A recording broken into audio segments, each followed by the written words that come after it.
é da administração, né? Alguém que está presente passou pelo mesmo problema que a Patrícia?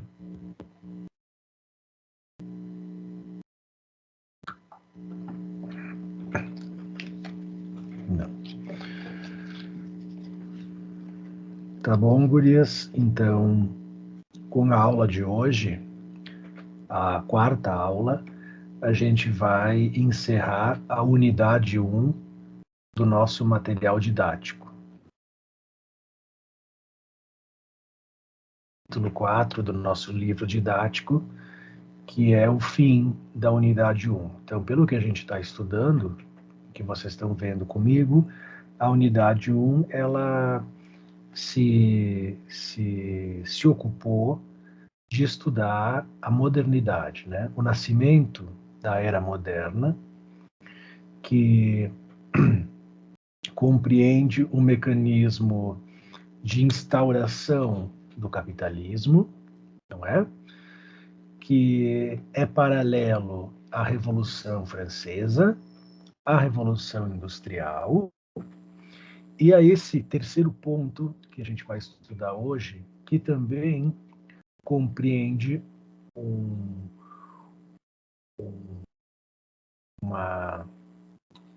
um momento histórico aonde nascem as chamadas ciências sociais, principalmente a sociologia.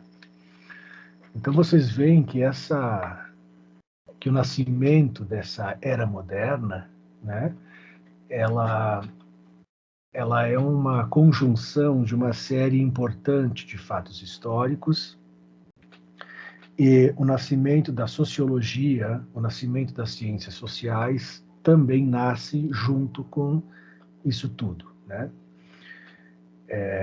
Então, o assunto de hoje é o nascimento das ciências sociais e as principais alternativas de leitura dos fenômenos sociais, das ações sociais, dos atos sociais.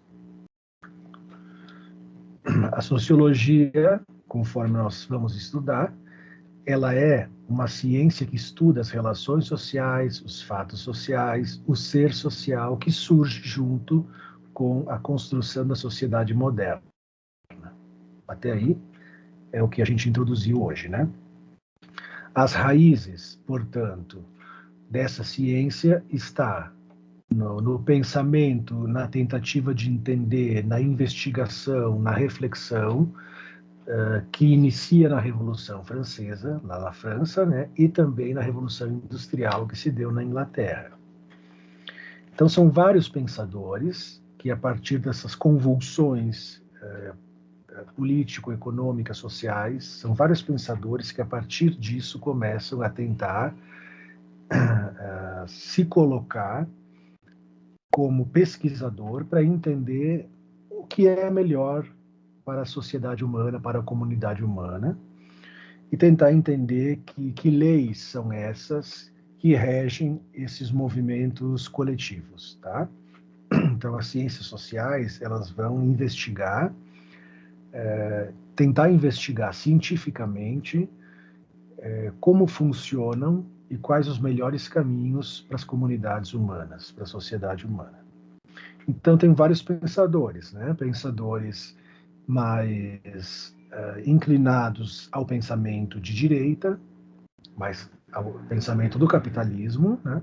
E pensadores mais inclinados ao pensamento, ao posicionamento de esquerda, que são os mais afeitos ao socialismo, ao comunismo.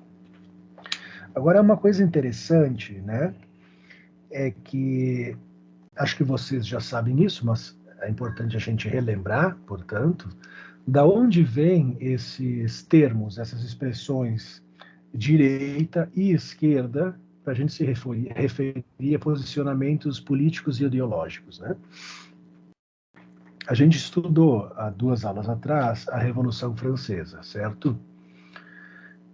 Quando a Revolução Francesa ela está em vias de reorganizar o funcionamento social, existem 2 grandes grupos de pensadores, de políticos, que vão debater, né, a nova organização do país, na chamada Assembleia Nacional. Então, era uma sala grande, né, onde se encontravam os pensadores, os políticos, para defender e para debater como seria a organização política do país daí para frente. E do lado esquerdo da Assembleia Nacional, do lado esquerdo dessa sala, estavam os políticos, os pensadores, os idealistas mais agitados, que estavam mais em busca de revolução, que queriam mais igualdade, que eram representados pelos trabalhadores, né? Então esses ficaram representando, digamos assim, a política esquerdista. Então é a política mais dada à revolução, à mudança, à igualdade, a transformações um pouco mais radicais. E do lado direito da Assembleia Nacional existiam os políticos, os pensadores mais conservadores, né? Mais dados à moderação, mais dados à manutenção do que já está estabelecido, mais inclinados aos valores morais, religiosos, à tradição, né? Então, os pensadores e os políticos mais inclinados à manutenção da ordem já estabelecida. Então, é por causa do lugar que determinado grupo ocupava nessa grande sala da Assembleia Nacional Francesa que a gente hoje utiliza esses termos esquerda e direita para falar desses posicionamentos políticos, né? Então, à esquerda estão os mais revolucionários, os que buscam mais igualdade, os que buscam mais mudança, e à direita os mais conservadores, que defendem um Estado mínimo, que defendem a liberdade de economia, a liberdade de comércio.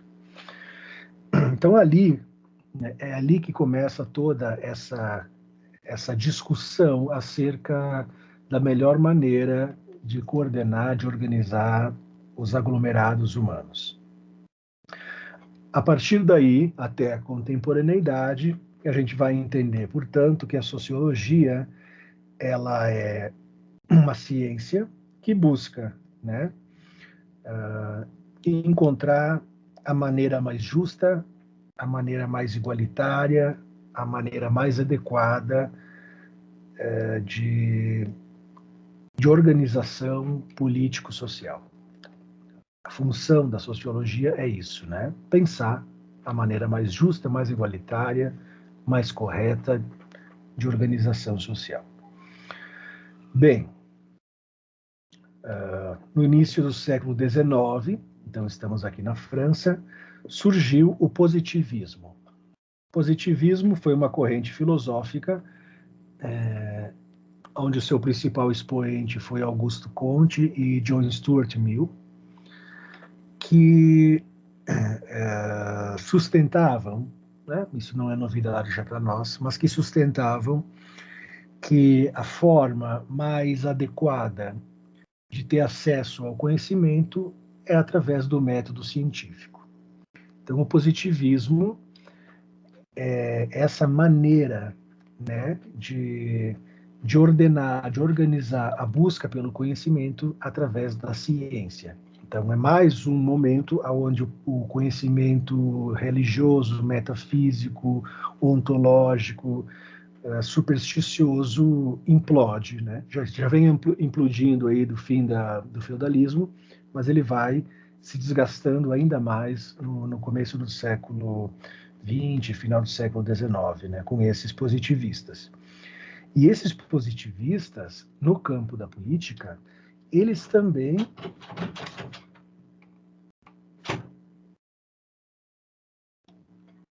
minha filha, esses positivistas no campo da ciência, eles vêm também no sentido de pensar a sociologia de forma científica e com uma forte inclinação a defender o lado direito, o lado do capitalismo. Então, são os pensadores positivistas, eles veem, isso é interessante a gente entender, eles vêm se utilizando do conhecimento científico para sustentar que a maneira, o modo capitalista de organização social é o melhor. Bem? Então, eles vêm para dizer que o homem precisa aceitar melhor o capitalismo existente por ser a forma mais adequada de organização político-econômica. Então é interessante, né, a gente poder entender que os primeiros sociólogos, os primeiros teóricos da sociologia, eles são conservadores, eles são pró-capitalistas, né? Eles são pensadores que estão ali para defender essa modalidade de funcionamento nova na época, né? Nova, que era o capitalismo. Entre eles, é claro que o pai seria o Augusto Comte, né? Mas entre eles existe o chamado Emile Durkheim, que é o cara que organizou, que, que estabeleceu as bases, os conceitos, o método para transformar esses estudos em uma ciência singular, uma ciência particular.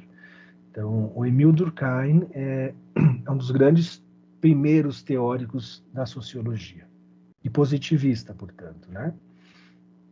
Eles estão ali dando uma nova roupagem ao pensamento conservador. Durkheim, então, pessoal, foi um grande pensador positivista que pensava diferente do Marx. Então, vocês lembram que a gente estudou o Marx na aula passada? Que Marx entendia que o grande conflito, a grande causa do mal-estar social eram as diferenças de classes, né? Era as diferenças do trabalho, era essa oposição entre burguesia e proletariado. E o Durkheim vai dizer que não, vai dizer que isso é positivo, que essas classes sociais, essas diferenças no trabalho, elas são positivas porque colocam o trabalhador numa relação de colaboração um com o outro, já que o trabalho de um depende do trabalho do outro, depende da mão de obra do outro, depende dos serviços que o outro tem, depende das máquinas, das empresas. Então, seria uma modalidade saudável, porque colocaria todos em colaboração. E ele vai dizer, diferente do Marx, que o grande problema que a sociedade vinha passando não era por causa da economia, como defendia Marx, né? Mas era por causa de uma fragilidade moral, é por causa de uma deseducação moral da sociedade. Então, ao invés, né, de defender uma revolução econômica, uma revolução de poderes, ele defende uma educação, uma reeducação moral que as sociedades precisam passar, precisam se reeducar moralmente. De alguma forma, isso tem lá um sentido interessante, né? Por que um sentido interessante? Porque se a gente pensar um pouco na época e até o que a gente vive hoje, a gente pode chegar a concluir que por trás da crise financeira, por trás da crise econômica, existe sim uma grande crise moral, né? Quer dizer que se o povo conseguir alcançar uma consciência moral mais elevada, as questões econômicas, as lutas pelo poder, elas vão ser minimizadas, elas vão ser melhor ajustadas. Então, a gente pode pensar que desde lá até a nossa condição política atual, a gente vive mesmo um enfraquecimento dos balizadores morais e que aparecem, né, de formas patológicas na economia, no mercado, na violência, nas relações afetivas, culturais. Então, a crise para o Durkheim é moral. E, então, o sociólogo, o político, o pensador, deveria agir diretamente nas bases dessas questões morais da sociedade. Ele deveria ser um pensador que iria ordenar melhor essas fragilidades éticas e morais da cultura. Já o sociólogo Marx e Engels, como a gente viu, era o contrário, né? Eles defendiam que a problemática toda era econômica e na busca pelo poder, pela exploração. E aí é um tipo de pensamento político mais revolucionário. Acho que os dois são muito interessantes, né? Acho que os dois têm a sua parcela de validade, e esse nosso texto vai sublinhar que essa vertente mais revolucionária da política, da sociologia, do pensamento social, ele deve, né, ao pensamento marxista. E essa vertente mais conservadora, mais estabilizadora, mais ponderada, ela é tributária do pensamento de Durkheim, ou Durkheim. Tem um outro pensador importantíssimo do século XIX, século XX, que é o Max Weber. Então, o Max Weber é um cara que estudou bastante também o pensamento marxista, mas que tem ali uma ideia um pouco diferente, porque ele não demonizava o capitalismo. Ele não demonizava o capitalismo, ele até dizia, né, que o capitalismo era um sistema preciso e eficiente. Então, enquanto Marx e Engels diziam que o capitalismo era injusto e era exploratório, vem o Max Weber dizer que não, né? Que ele é justo e eficiente. Então, o Max Weber é pró-capitalismo, né? O Marx e o Engels é pró-comunismo. Então, nós temos o Weber, o Durkheim, o Comte no campo do pensamento direitista, digamos assim, nós temos o Marx e o Engels no pensamento de esquerda. Então, de alguma forma, né, por mais que a gente não simpatize com o pensamento mais radical, mais de esquerda, a gente pelo menos deve valorizar isso, já que é daí que vem essa ideia de que o pensamento, o conhecimento, o senso crítico tem um poder de transformação social, precisa ter um poder de transformação social. Então esse é um valor, né, que a gente precisa pelo menos dar para a vertente marxista.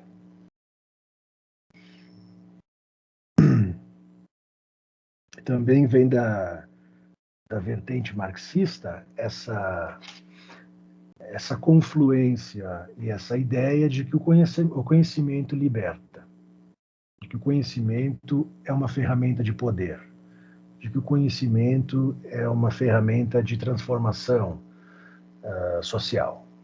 Então, é um outro elemento interessante para a gente validar todos os pontos de vista, né? Então, a ideia de que o conhecimento nos tira dos grilhões do poder do outro vem dali. Bem interessante. Depois nós temos um leve comentário sobre Michel Foucault, que vai nos falar um pouquinho sobre as mudanças de episteme, as mudanças de episteme do final do século XVII e final do século XIX. E ele vai lembrar para nós que existiu, né, nessa proposta das ciências humanas, das ciências sociais, ele veio mostrar que essas ciências foram colaborar muito para as mudanças sociais, para novas formas de pensar o homem, que seria a mudança de episteme no final do século XIX. E ele vai falar também da mudança de episteme do século XVII, que eu acho que é uma mudança de episteme mais derivada do pensamento kantiano. O pensamento kantiano ele é uma nova ferramenta teórica aonde se deram conta, né, naquela época, de que o saber, de que o conhecimento, de que as palavras, de que a linguagem não tinham apenas essa função de construir interpretações imaginárias, fantasiosas, religiosas, de, de fazer, de tratar um conhecimento mais aprofundado da metafísica, mas que a linguagem sim teria uma função mais adequada no sentido de produzir conceito, no sentido de fazer furos, né, no real, de fazer furos naquilo que está estabelecido como grandes verdades. Então, é uma mudança interessante, essa mudança de episteme que o Foucault lembra, porque a partir do trabalho do Kant, as pessoas, os pensadores, os filósofos, os sociólogos não, porque não tinha ainda, né, mas os pensadores da sociedade, começam a se dar conta que a gente não tem, como pensador, como sujeito que deseja saber as coisas, a gente não tem acesso à coisa em si, a gente não tem acesso ao fenômeno em si, né, pessoal? Mas sim, a gente tem acesso só à representação dos fenômenos. A gente tem acesso só à representação da coisa. Então, esses pensadores começam a se dar conta que aquilo com o qual nós lidamos são representações e não objetos. Então, a linguagem passa a ser percebida ali como um instrumento sempre limitado, né, para alcançar a verdade, mas muito mais eficiente do que os sentidos, de que o empirismo, né, do que os órgãos da visão, do tato, do olfato, do paladar. Então se começa a entender que a coisa em si está barrada para nós. Nós só temos acesso através do manejo dos símbolos, dos signos, dos significantes. Então, isso é uma virada epistêmica importante, né? Depois, a sociologia e as ciências humanas. Agora, eu queria falar um pouquinho para vocês sobre um desses positivistas, um desses fundadores do positivismo, que é o John Stuart Mill, que está aí junto com o Comte. E eu acho que é interessante a gente lembrar um pouquinho, não sei se vocês já estudaram na faculdade sobre os grandes sistemas éticos de pensamento. Então, o Stuart Mill é um grande representante do sistema utilitarista de pensamento ético, né?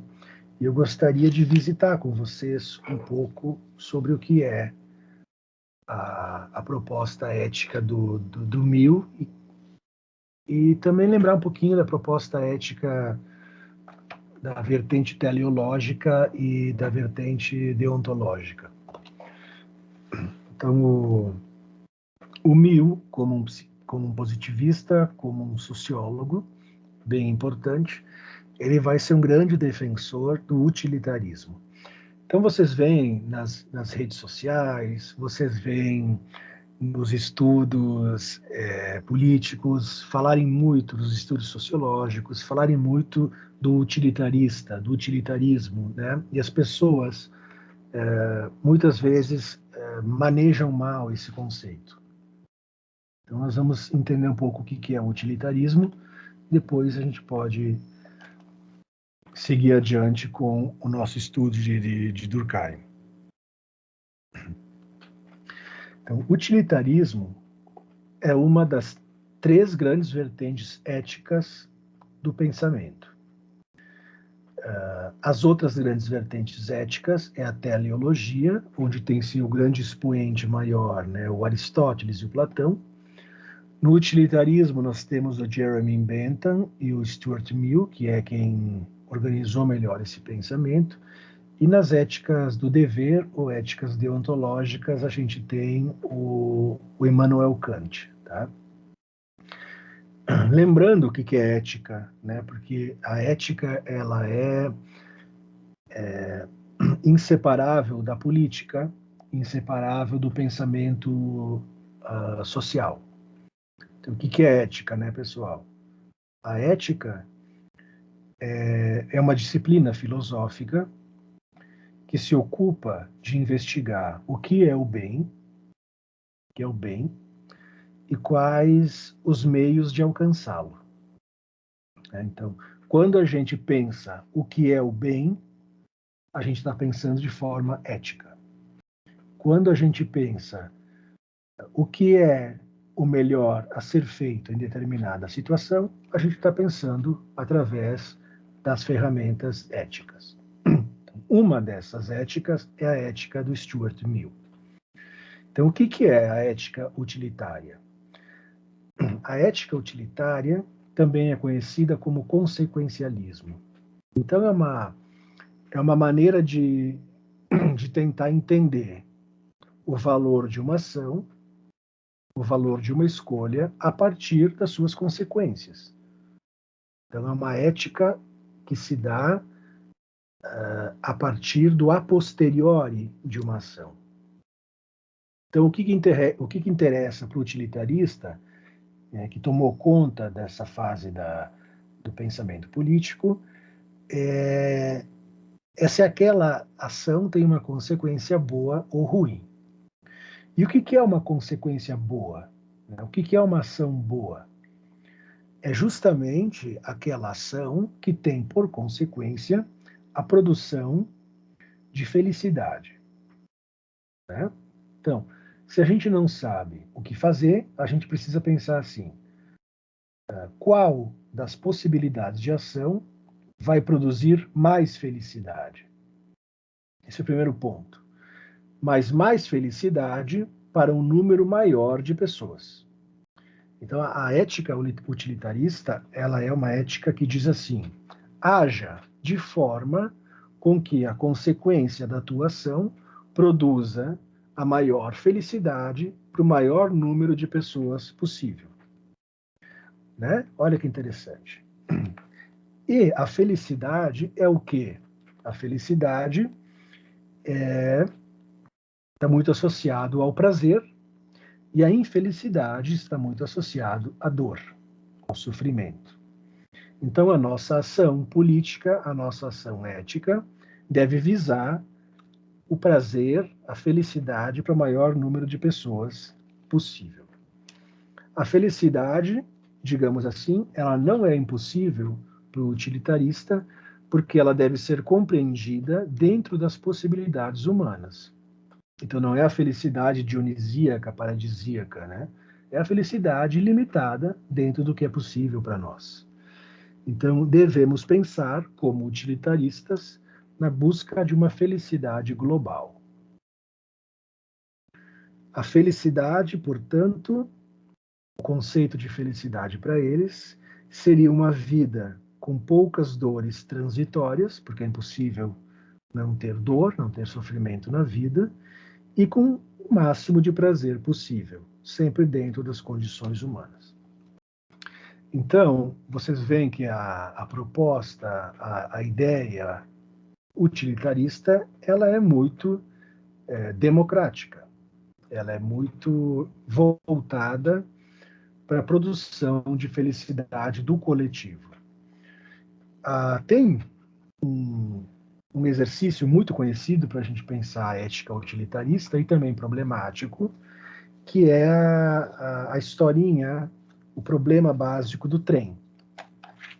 Como é que é o problema básico do trem, pessoal? Imaginem que nós, eu acho que vocês conhecem isso, imaginem que nós estamos conduzindo um trem desgovernado, né? A gente não tem mais controle sobre esse trem, não tem controle de frear o trem, não tem controle de parar o trem. A gente só tem condição de escolher que caminho ele segue. Então, nós estamos na cabine de um trem e esse trem não tem freio, e se ele continuar no caminho que ele está proposto, ele vai matar, atropelar 5 pessoas que estão presas num trilho. Mas, se a gente puxar uma alavanca, ele vai guinar para um outro trilho, onde vai matar, atropelar apenas uma pessoa. Né?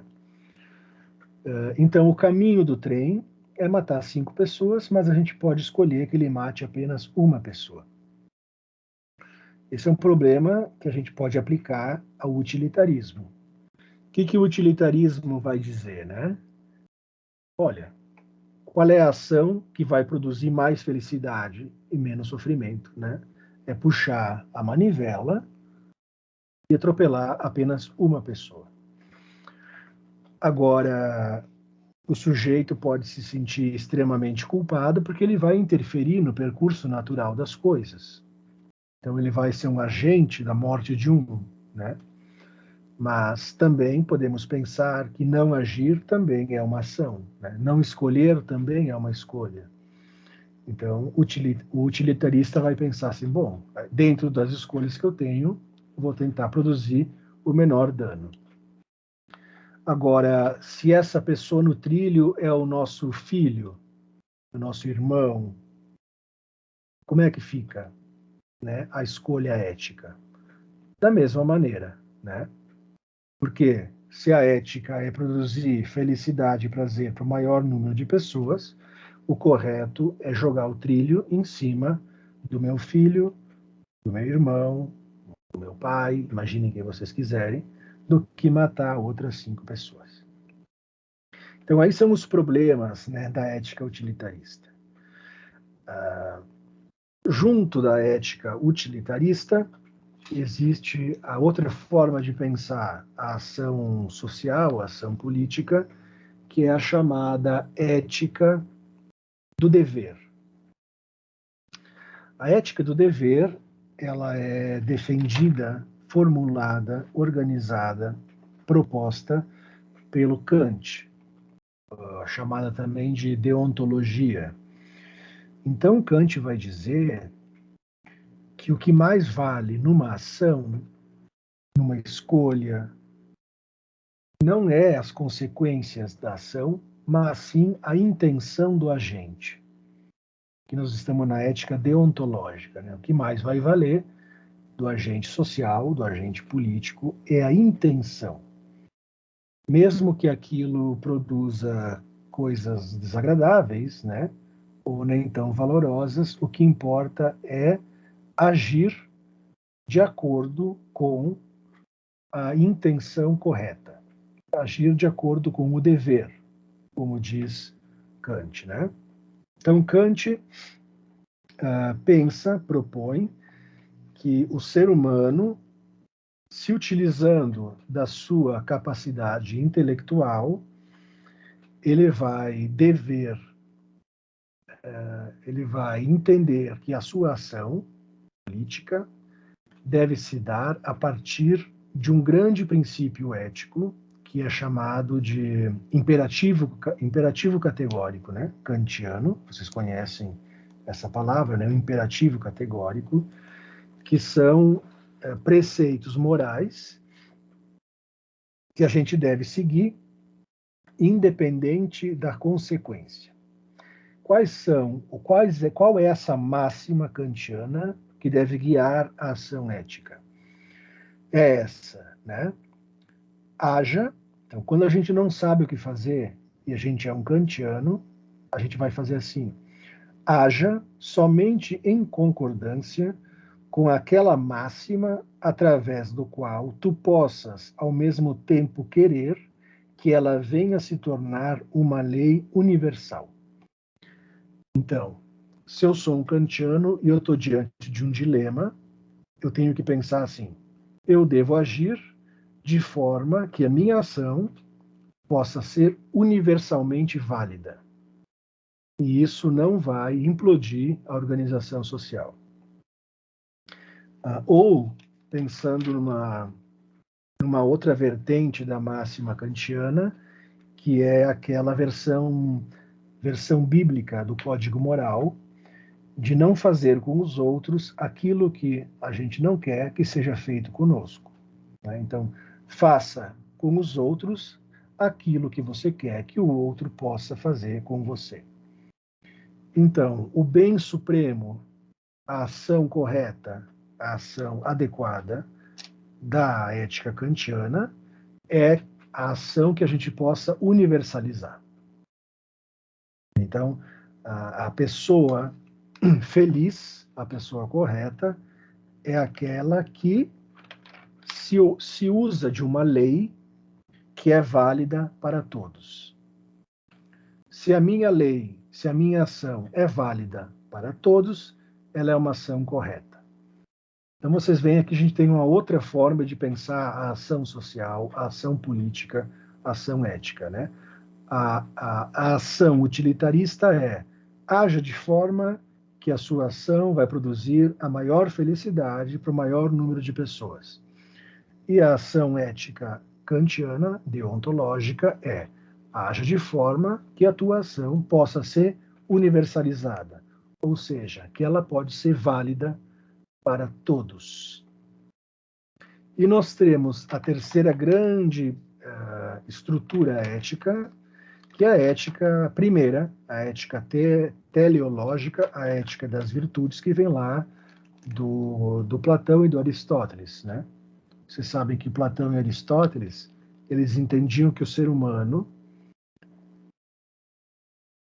só é feliz, só tem o seu desenvolvimento pleno como animal de linguagem na polis, na coletividade. Então, a ética teleológica é uma ética de que cada um de nós deve fazer o melhor possível para colaborar com a cidade, com a comunidade, com a sociedade, né? Então eles vão dizer o quê? Que a virtude maior, a ação ética melhor, mais valorosa é a justiça. Então o homem virtuoso, o homem ético é o homem justo que trabalha pela cidade, pela polis.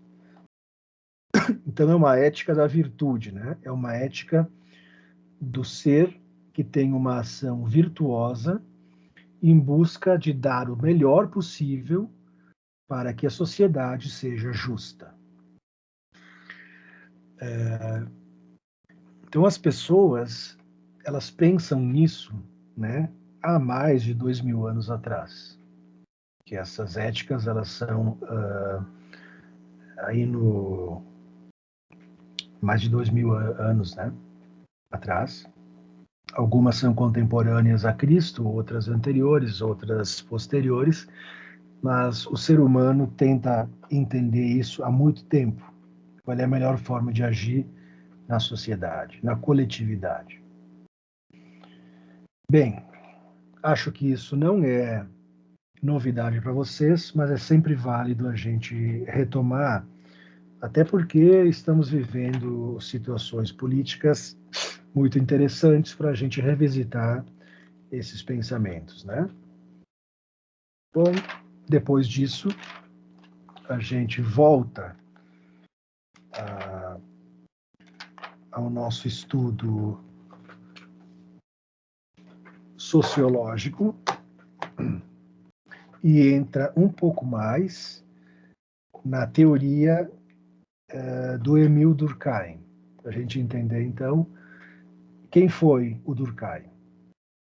Quando a gente fala de sociologia, quando a gente fala de pensamento e ciência social, a gente tem que lembrar desse nome, porque esse nome é o nome do cara que fez com que a sociologia se tornasse uma disciplina acadêmica, se tornasse um método científico, se tornasse uma ciência já deslocada, desgrudada da filosofia social. Então, ele inaugurou uma nova ciência através de uma demarcação de qual seu objeto, qual seu método, qual suas ferramentas e quais suas modalidades de intervenção. Então, quando a gente fala de sociologia, a gente fala de Emil Durkheim. E é o cara também que levou a sociologia para a faculdade, né? Para ser um curso superior e ter os seus balizadores conceituais. Durkheim vai dizer o quê, né, amigos? Que o objeto da sociologia são os fatos sociais, esses acontecimentos sociais. E um fato social só existe, né, quando há uma interação mínima entre dois protagonistas. Se alguém faz uma coisa sozinho e aquilo não tem minimamente um efeito no outro, isso não é um fato social. Então, se eu estou aqui na minha casa estudando sociologia, mas não usar isso para nada, não comunicar isso a ninguém, isso não é um fato social. Um fato social necessita que haja um interlocutor, que haja um efeito no outro. Então, no momento que eu falo para vocês e vocês falam comigo, a gente está já naquilo que Durkheim vai chamar de fato social. E Durkheim vai pensar que a sociologia deve ter uma postura frente à sociedade como se ele fosse uma espécie de médico, de terapeuta social. A sociologia, portanto, seria a tentativa de encontrar remédios, de encontrar soluções para o mal-estar coletivo. E aí, a partir dessa ideia, ele vai entender que em todo contexto social existem fatos, modos, organizações normais, saudáveis, né? E fatos, modos, organizações, eventos, acontecimentos patológicos. Ele vai nos dizer isso. Quando um fato social, um acontecimento, está relativamente dentro daquilo que é a normalidade, daquilo que é o esperado, daquilo que é comum naquela sociedade, a gente está diante de um fato normal, saudável, né? Que está dentro daquilo que é convencional já naquela organização. E quando um evento, um episódio foge à normalidade, é vivenciado como algo que destoa daquilo que é comum, daquilo que é convencional, a gente está falando de um acontecimento patológico. Olha que interessante. Então, é muito parecido com a definição de patologia da medicina e dos catálogos psicopatológicos ou patológicos das ciências da saúde. Então, os fatos fora dos limites permitidos pela ordem social e pela moral vigente são patológicos.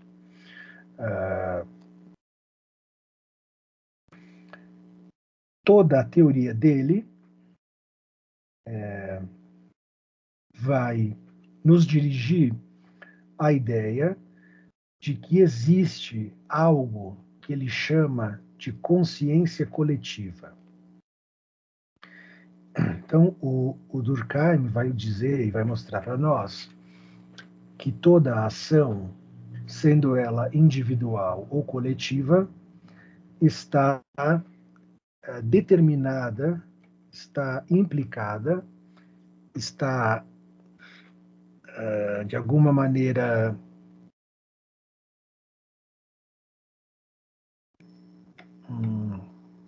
dirigida pelo meio social. Então, por mais que a gente faça algo pensando que aquilo tem a ver só com a nossa singularidade, essa ação ela está determinada por um contexto maior, por uma coletividade, por um pensamento, por uma lógica coletiva que me ultrapassa, que me determina. Ele vai chamar isso de consciência coletiva, ou seja, mesmo que eu ache que uma coisa que eu faça diz apenas da minha liberdade, aquilo não é apenas meu, aquilo diz do funcionamento do qual eu estou inserido e inscrito. Acho que é daí também que depois o Jung vai tirar a ideia de inconsciente coletivo, né? Então, a consciência coletiva é o tipo psíquico da sociedade. A consciência coletiva, digamos assim, é um modo de agir que diz, que representa, que apresenta aquilo que é do grupo do qual aquele sujeito está inserido. Então, analisando fatos singulares, individuais, a gente também pode analisar o funcionamento da cultura, da sociedade em que aquele sujeito está inscrito, né? Seria uma forma de metodologia também dessa ciência. E esses fatos, esses atos psíquicos, eles estão inscritos numa tradição, eles estão inscritos num modo de agir e pensar que é transmitido de geração em geração, que é transmitido através dos pais para os filhos, dos filhos para os netos, e aí vai, né? Então, a nossa forma de estar no mundo tem a ver com a cultura em que a gente está inscrito e tem a ver com os nossos antepassados. E o Durkheim também vai falar sobre duas formas de identificação do sujeito com o grupo ou de identificação dos grupos que ele vai nomear de solidariedade coletiva, de solidariedade mecânica e solidariedade orgânica. Então, a solidariedade mecânica, ela seria, né, pessoal, um tipo de identificação das pessoas e dos grupos mais ligados à tradição, ao sobrenome, às famílias, à religião, aos costumes, mais ligados a esse aparelhamento mais simbólico e, portanto, que era mais presente na época pré-moderna, né? Na época do feudalismo, da Idade Média. Né? Então, as pessoas se identificavam mais pelas castas, pelos desígnios que Deus tinha dado para cada um na Terra. E a solidariedade orgânica, que seria mais moderna, mais contemporânea, é essa forma de identificação, de aproximação, de conluio das pessoas e dos grupos através da questão do trabalho, através da questão da força econômica, através da questão das especificidades e especialidades de cada trabalhador, de cada profissional, né? Classe social, que tem então mais a ver com o nosso momento, né? Então as pessoas uma vez se identificavam, se diferenciavam a partir das suas castas, dos seus sobrenomes, das suas famílias, das suas religiões, e hoje em dia as pessoas se diferenciam e se aproximam mais dos bens de consumo, das identificações com o trabalho que realizam, com o quanto de dinheiro recebem. Então, isso tudo vai mudando a forma da sociedade se agrupar. O que tínhamos para hoje era isso. A partir da semana que vem, a gente deixa para trás essa, essa unidade que fala da modernidade e a gente vai entrar no, eu acho que é nos estudos acho que é da globalização, né? A gente vai começar a mexer ali com os fenômenos mais aproximados do que a gente vive hoje na era pós-moderna ou contemporânea. Se eu não estou enganado, tem que dar uma olhada no nosso material.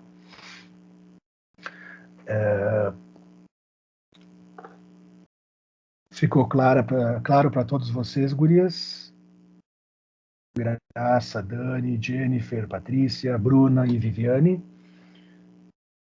Alguma colaboração ou pergunta?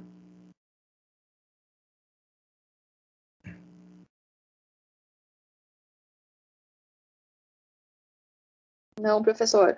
Tudo certo. Obrigado por responder, Viviane. Eu estava esperando, porque a gente fica se esperando quem vai falar primeiro, né? Sim. Não, mas tudo certo. Da minha parte também nada, professor. Tá bom.